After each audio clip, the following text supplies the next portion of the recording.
다들 공이 안 맞으면 그냥 일단 막 휘둘러 보면서 맞을 때까지 그냥 하거든요. 근데 그렇게 하는 건 생각보다 시간이 너무 오래 걸리기도 하고,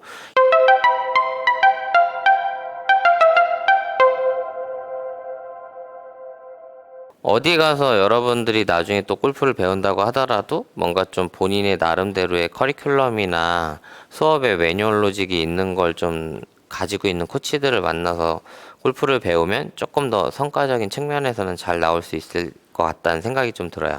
그래서 저 같은 경우도 제가 가르치는 부분에 대한 이제 이 매뉴얼대로 계속 가고 있는데, 이 레벨 2는 기본적으로 나중에 여러분들 뭐 이렇게 하시다가 연습하다가 공이 안 맞는다든지, 혹은 또 뭐 스크린 골프를 치든 현장에 필드 나가서 공을 치든 공이 잘 안 맞을 때 이 순서대로 이렇게 시뮬레이션 해보고 이렇게 쳐보면 훨씬 조금 더 효과적으로 그런 이제 안 맞는 상황을 개선하기 되게 좋은 하나의 단서가 될 수 있어요. 그러니까 다들 보면 필드 나가갖고 막 세게 삑살이 삑 나면 막 긴장해갖고 막 허둥대거든요. 내가 백스윙 이거였나? 탑이 이건가 막 이러면서 엄청 많이 헤매거든요. 그런 좀 혼란스러운 상황일 때 이 순서대로 이렇게 천천히 시뮬레이션 해보고 나서 공 쳐보면 효과적으로 좀 잘 방향을 잡고 갔다라고 얘기를 많이 하시거든요.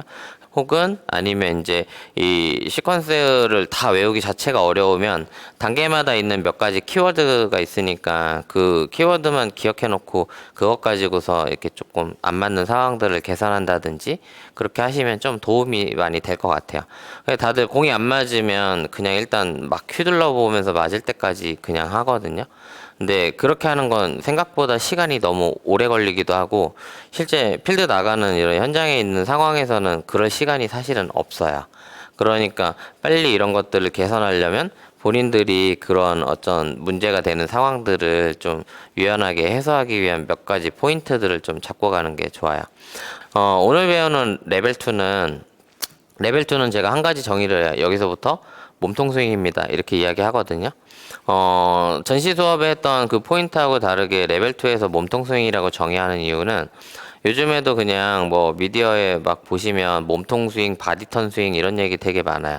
골프 그 관련한 뭐 유튜브 검색만 해봐도 몸통 스윙, 바디턴 스윙 어마무시하게 관련한 내용들이 많은데, 다들 이야기하는 건 다 이런 얘기가 제일 많아요. 그냥 탑에서 이렇게 뭐 허리 좀 쓰면 몸통 스윙이고, 어깨턴 좀 하면 몸통 스윙이고, 체중 이동하면 몸통 스윙이고, 뭐 지면 발력 쓰면 몸통 스윙이고, 관점 자체를 그냥 몸 썼으니까 몸통 스윙이다, 뭐 이렇게 얘기를 하는 것처럼 가는데, 전통적인 클래식 스윙하고 이 몸통 스윙이라고 정의하는 부분이 좀 달라진 부분들에 대한 이슈가 없이 그냥 몸 쓰면 다 몸통 스윙인 것처럼 약간 그냥 본인의 상상의 나래로 그렇게 얘기하게 된 건데, 그냥 그렇게 따지면 어차피 우리가 원래 그냥 팔로만 휘둘러도 어차피 몸은 약간씩 움직였으니까 그것도 몸 썼으니까 몸통 스윙이지 않냐 이렇게 얘기하는 거죠.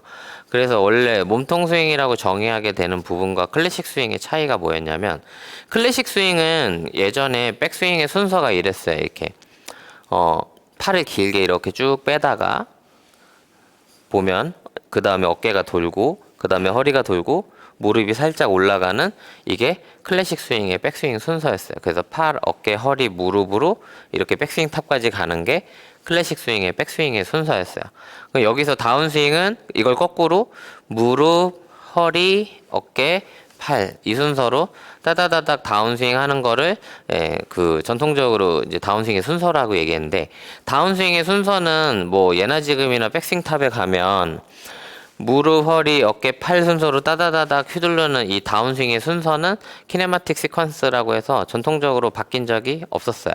뭐 20년 전이나 지금이나 모든 프로들은 다운스윙의 순서는 이 순서대로 다운스윙을 하는데, 백스윙의 순서가 한 2008년도 전후로 이제 PGA나 이런 LPGA의 메이저 선수들을 보면 좀 바뀐 것들을 확인하게 돼요.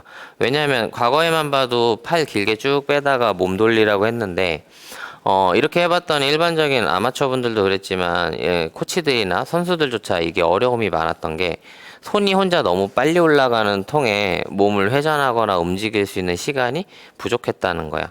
그러니까 한마디로 손을 너무 빨리 백스윙 탑을 만드니까 몸을 이렇게 큰 골격들은 거기서 오히려 잘 못 움직이니까 자꾸 팔로만 올려서 팔로만 치다 보니까 이 클래식 스윙의 한계가 뭐였냐면 결국엔 손을 내가 잘 써야 그걸로 어느 정도 볼 스트라이킹을 할 수 있었던 건데 그래서 손의 사용에 대한 이슈가 커지니까 오히려 그게 좀 더 선수들 입장에서 어려웠던 거죠. 근데 모던 스윙이 이제 결국에는 어드레스 취하면 좀 더 이렇게 흉부나 고관절 같은 큰 골격들을 이렇게 움직이는 패턴으로 백스윙을 시켰단 말이에요. 그래서 우리가 좀 더 몸에 큰 골격이나 근육을 움직여서 백스윙 하기 때문에 몸통 스윙, 바디턴 스윙 이런 식으로 얘기하게 된 거죠.